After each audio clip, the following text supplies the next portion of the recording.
Welcome, everybody. We are live on Facebook, YouTube, and some other platforms that I've never heard of before. My name is Bill Caskey. Today, we're going to talk about how do you position yourself well on the first call at the very outset of the sales process, or any process. Could be if you're an employee and you're pitching new ideas to your group or your board or whatever, just anything where you are selling or convincing or persuading at some point for them to do something. We're going to talk about how to position yourself up front. We are live on StreamYard. There are ways you can make comments if you have any questions. I call this Flash Coaching Q&A, but the topic is very specific. So let me go through the topic for 10 or 12 minutes, and then, I guess we need to banner out. Oh, there we go. Sorry about that. Yeah, and then we'll go to your questions if you have any, either about this topic or about other topics. This is something we're going to be doing quite a bit over the next 21 days, absent the weekend. I don't know if we're going to do it every day at 4, but if you are either a follower of us on YouTube or on Facebook, we will let you know when we're going live. So, are you ready? I am ready.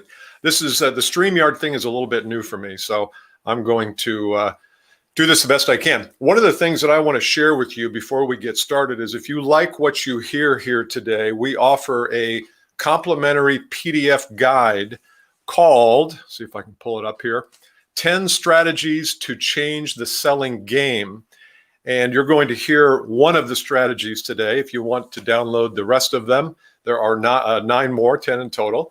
You can go to billcaskey.com, and make sure that you get it there. It's free, complimentary, no obligation. Just pop in your email address, first name, and it'll be on its way to you.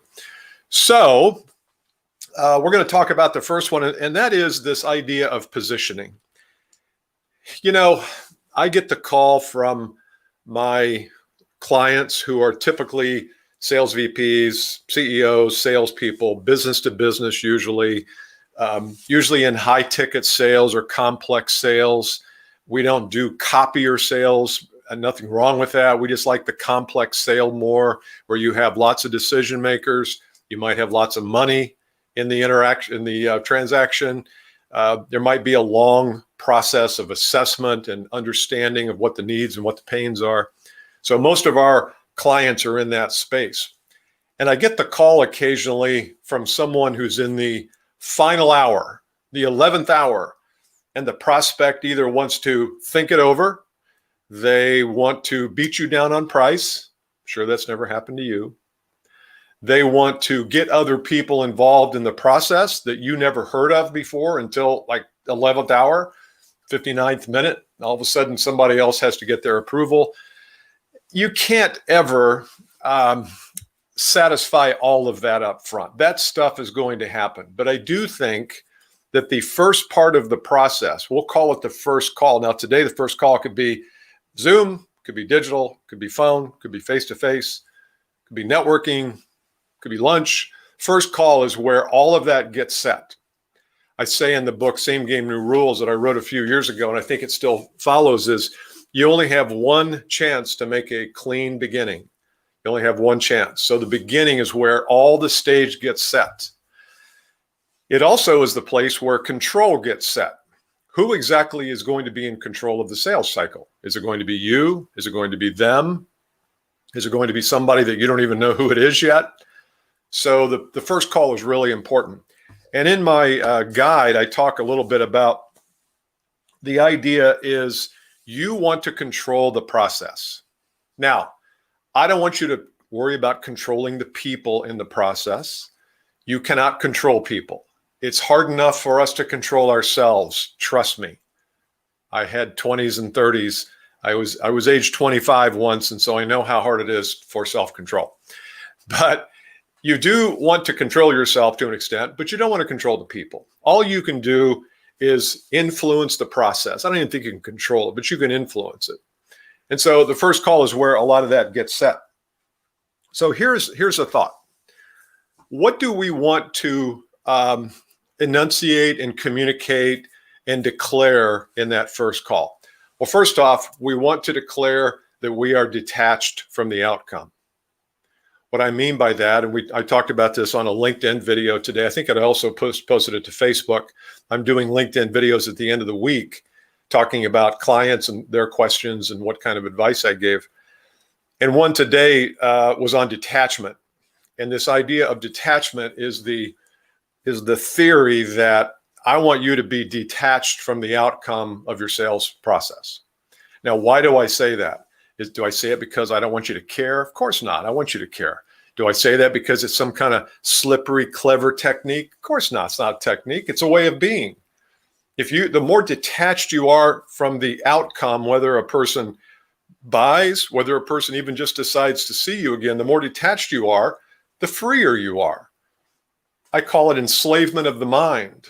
We don't want our mind enslaved by ourselves with this need and attachment. And I got to make this sale or my boss is going to kill me. No, you've got to be free. When you are free in the sales cycle, you're able to ask any question, dictate the terms of the process, lay out the process. You have no fear. You have no anxiety or stress about where it's going because you're free. You're detached. Does not mean I don't care. Does not mean I'm disengaged. As I say, it does not mean you're sitting in bed all day eating Taylor Bakery donut holes or smoking fine Cuban cigars. Of course not. It means you're out, you're in the market, you're posting to YouTube, you're writing on LinkedIn, you're meeting people. But when you get in the sales process, you got to detach. Detach from the outcomes. Attach to the process. Detach from the outcomes. Attach to the process. And your process is the first call. First call is the beginning of the process. So number one is you've got to detach. Number two, you've got to really and truly be curious. I was talking to a client the other day, and they do phone shadowing with their team. This was a VP of sales or sales manager. And the phone shadowing is where they obviously listen in on calls, and then they can coach their people. And they don't coach them on the call. That would be too weird. They wait until afterwards, and that way they've heard both ends of the conversation. And this lady who that's a Barcelona-based company, she said, I cannot believe how few questions we ask. We ask no questions. We try to qualify by getting them to the next step. And she says, the problem is we only get 5% of the people to the next step because we're not curious. It doesn't even sound like we care. You got to care. You got to be curious. To me, it's one of the top 5 to 7 skills of a sales professional today is that focused intention on what's going on in your world. I don't know if I can help you. That's detachment. Help me understand what you're struggling with. What are you dealing with? What's happening inside your company that maybe gets in your way? What are you trying to accomplish long term? Where are you going?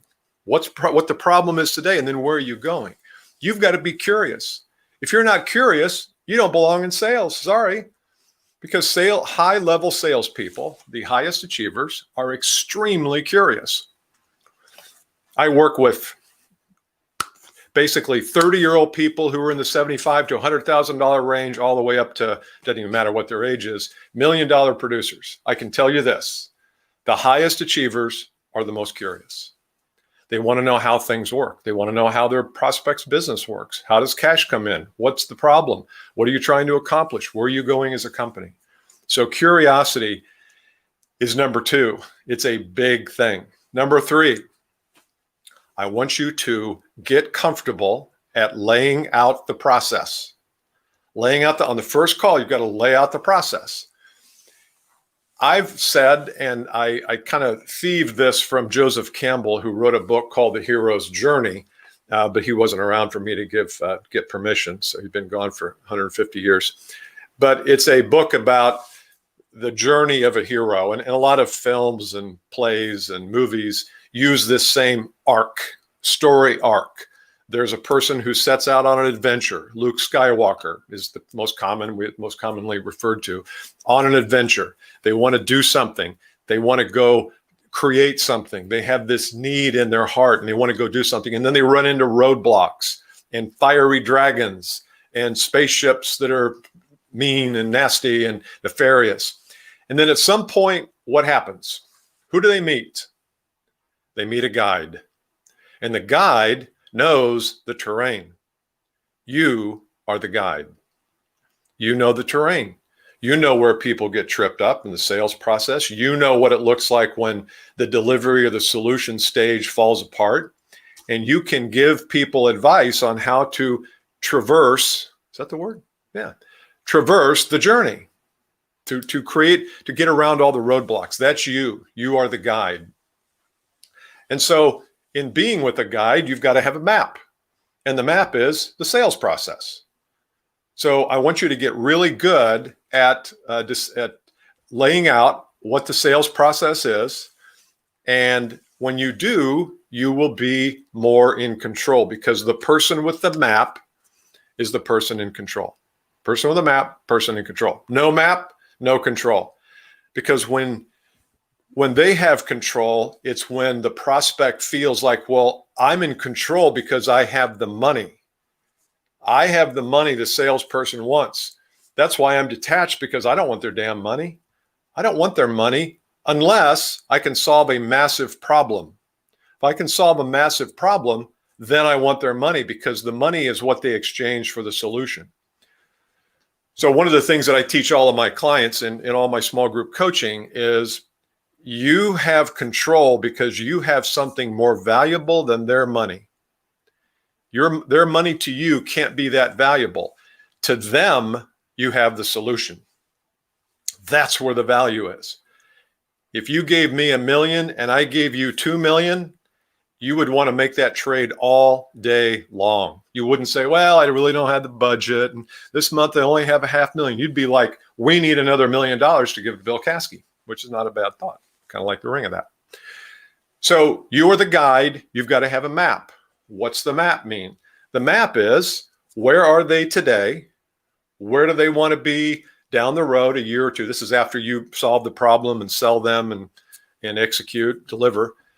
But there's the first part of that, which is the sales process. You've got two maps. You've got the sales process, which is, how are we going to get to the point where we engage with each other? You pay me and I start delivery. And then there's the delivery process. We're not going to get into that today, although I think that's a huge part of great salespeople, is being clear about what the offer is and what the process is. But the map of the sales process, you've got to lay it out very specifically, very specifically. Here's where we are today, Mr. or Mrs. Prospect, is we are having this conversation, and I'm going to ask you some questions, and I'd want you to maybe fire some questions my way. I'll tell you how we work with people.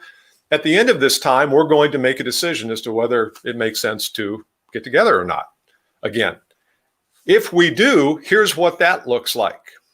And after that, here's what that looks like. I want you to lay out, if you have a 75-step process, probably don't want you to lay out all 75 steps. That would be a little much, because nobody would know where they're going. But generally, I like to keep your process to 3 or 4 steps. Step 1 is today. Step 2 is next time. Step 3 is next time. Step 4 is when we close or quote or engage or whatever. So when you have the map, when you're detached, when you're super curious, and when you have the map because you're the guide, everything gets a lot easier. If you have a comment, by the way, I know we've got YouTube on here, we've got Facebook. So leave a comment or a question, and we're going to stop here in a minute and maybe answer some of these questions. I think I can see these. Yeah, I think I can. Okay. So those are the 3 elements. Now, at the end of the call, and I'm not going to get into what questions you ask and all that. Some of that's in the guide. By the way, if you didn't hear up front, I'm offering a PDF guide. Let's see if I can find it here. This is what it looks like. 10 strategies to change the game of selling. Change the selling game. You can get it at billcaskey.com. At the next section down from the top of the page is that guide. So those are the 3 elements of this. At the end, after you've asked the questions, and you get to decide whether you want to proceed or not. They don't get to decide if they want to have you back in. You get to decide. You see, this whole selling game has to be changed. It's got to be changed. It does not work well the way we've gone about it over the past 30 years, but especially over the last 5 years. We've continued to do the same thing we've always done. It's the same training. It's the weakness. It's the convincing and the persuading and finding the need and all that crap. It doesn't work. It just doesn't work. It's not set up for you. It's set up for the prospect to be able to decide who I want to select. And you waste a lot of time. Closing percentages, I don't know, 12, 15%, B2B sales. Maybe yours is higher. Maybe it's lower. Doesn't matter. It's low. Either way, it's low.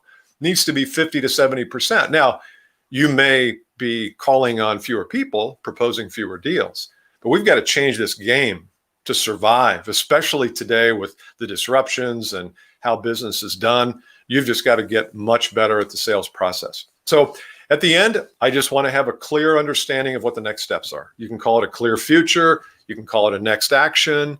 I don't care what name you give it, but there's got to be something where at the end we say, okay, remember at the beginning, I said that we would both decide if we want to take the next step. And now it's time to decide what that next step is.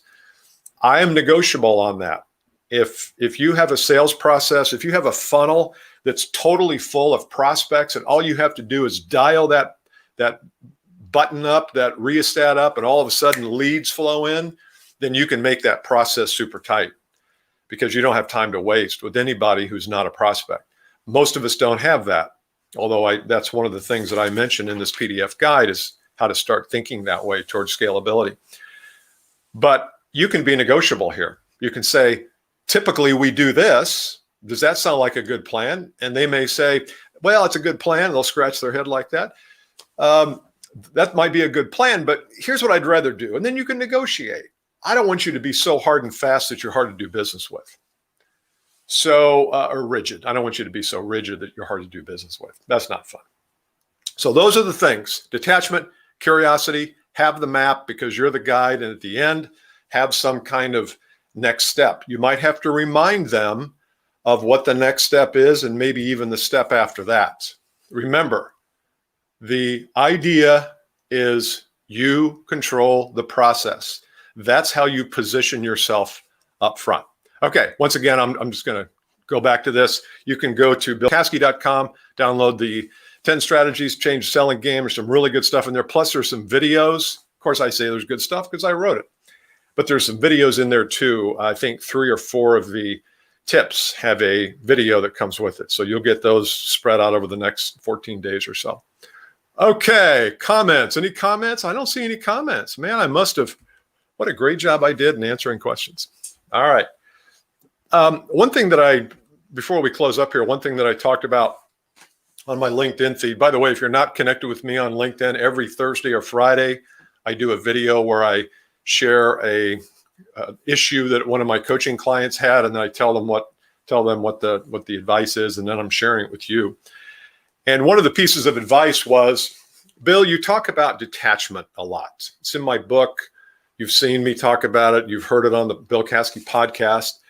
And the idea is that I want to be detached from the outcome. I talked about that earlier. But the question always comes back, well, how can I be detached from the outcome?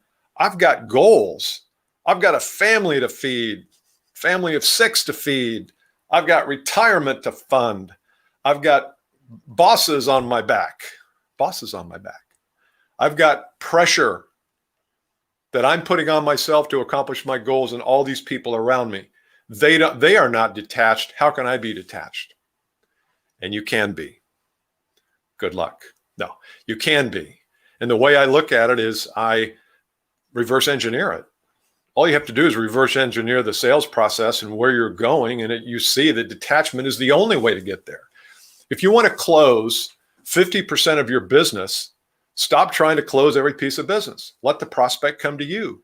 Let the game come to you. Any great quarterback will always tell you, this is American football, so I know some of you are not familiar, but it's that way in any sport. Let the game come to you. It's a golfer will hit a bad shot, and it's like, well, I can criticize myself for the next 5 minutes as I walk to the next shot, or I can start plotting out what's my clever strategy to get out of this bind. And I want you to always be looking forward. And so detachment is one of those areas that I think we get a little bit mixed up in. So you want to make money, you want to hit your goals. Who's paying for your goals to be hit? Probably the prospect or the customer, the client. The client is slicing you checks or clients are slicing you checks, and you're assigning those checks to your goal. Why does the customer slice you checks? Because you want them to? Because you're good looking? Because you're sharp, sharp, sharp? Because you're clever, clever, clever? No, they slice you checks because they think it's better for you to have their money and them to have your solution. That's why they slice checks. Have I said slice checks enough in this? I think so.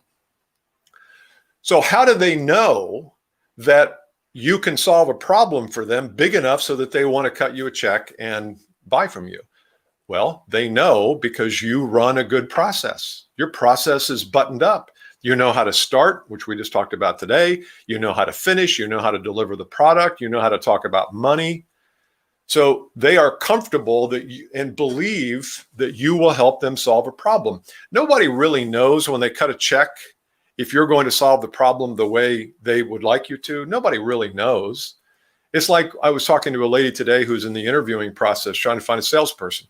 She goes, what are some tricks and techniques on salespeople? How do I interview them? I said, the trick and technique is you're never going to create a process that's perfect.